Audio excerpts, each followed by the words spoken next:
शर्मा आपके समक्ष में उपस्थित हुए हैं नए रोचक चीज के साथ। प्रिय मित्रों, कुंडली में जब भी किसी भी व्यक्ति की कुंडली का फलादेश करते हो तो ये सबसे पहले जान लीजिए कि कुंडली में नीच का ग्रह हमेशा खराब माना जाता है, नीच का ग्रह निर्बल माना जाता है। जिस भाव में नीच का ग्रह बैठता है प्रिय मित्रों, उस भाव को कमजोर कर देता है। नीच का ग्रह जहां बैठता है उस भाव को कमजोर कर देता है, अपने स्वयं के कारकत्व को भी कमजोर कर देता है। वह ग्रह जिन राशियों का स्वामी रहता है, जिन राशियों का स्वामी रहता है उन भावों को भी कमजोर कर देता है। जैसे आपकी लगन कुंडली में मान लीजिए मिथुन लगन की कुंडली है, आपका बुध महाराज नीच राशि में बैठे हैं और बुध महाराज जिन जिन राशियों के स्वामी रहेंगे उन उन भावों को कमजोर कर देंगे। लेकिन प्रिय मित्रों, कुंडली के दो भाव ऐसे होते हैं जहां पर नीच का ग्रह अच्छा माना जाता है, हालांकि इसकी उपेक्षा रखिए कि कोई महाग्रह ना हो। आपकी कुंडली के दो भाव ऐसे होते हैं, दसवां भाव और एकादश भाव। यहाँ पर दो भावों में खाली की बजाय यहाँ पर नीच का भी होना अच्छा माना जाता है। इसकी उपेक्षा रखिए कि कोई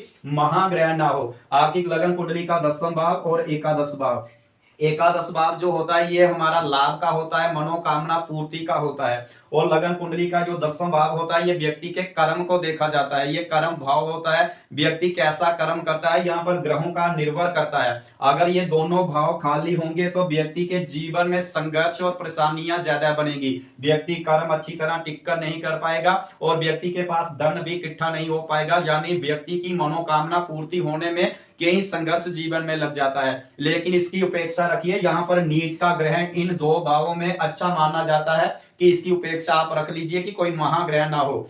ये क्या है, कुंडली है, ये कुंडली के 12 ग्रह होते हैं। जैसे किसी व्यक्ति के पास एक ग्रह होता है, कई व्यक्तियों के पास दो ग्रह होते हैं और कई व्यक्तियों के पास तीन ग्रह भी होते हैं। उन ग्रहों में कोई ना कोई व्यक्ति रहता होगा उस ग्रह की देखभाल करने के लिए। उसी तरह व्यक्ति के कुंडली में अगर ये दसवां भाव खाली होगा तो व्यक्ति के जीवन में संघर्ष बढ़ता जाएगा।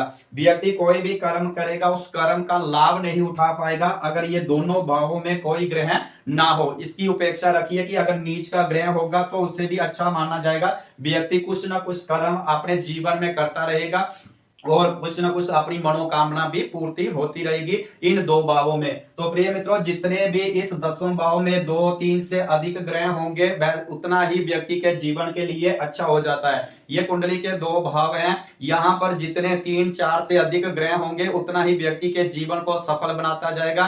व्यक्ति का मान सम्मान बनता रहेगा, व्यक्ति उच्च और मान प्रतिष्ठा हमेशा व्यक्ति के जीवन में होता रहेगा और व्यक्ति की हर प्रकार का सुख व्यक्ति जीवन में भोगता रहेगा। ये कुंडली के दसवां भाव और एकादश भाव में जहां तीन से चार से अधिक ग्रह होंगे तो व्यक्ति के जीवन को सफल बनाता रहेगा। और इसकी उपेक्षा रखिए, इसमें नीच का ग्रह भी अच्छा माना जाता है खाली की बजाय। तो प्रिय मित्रों, दो कुंडली के भाव ऐसे होते हैं जहां खाली होना व्यक्ति के जीवन को सफल बना देता है।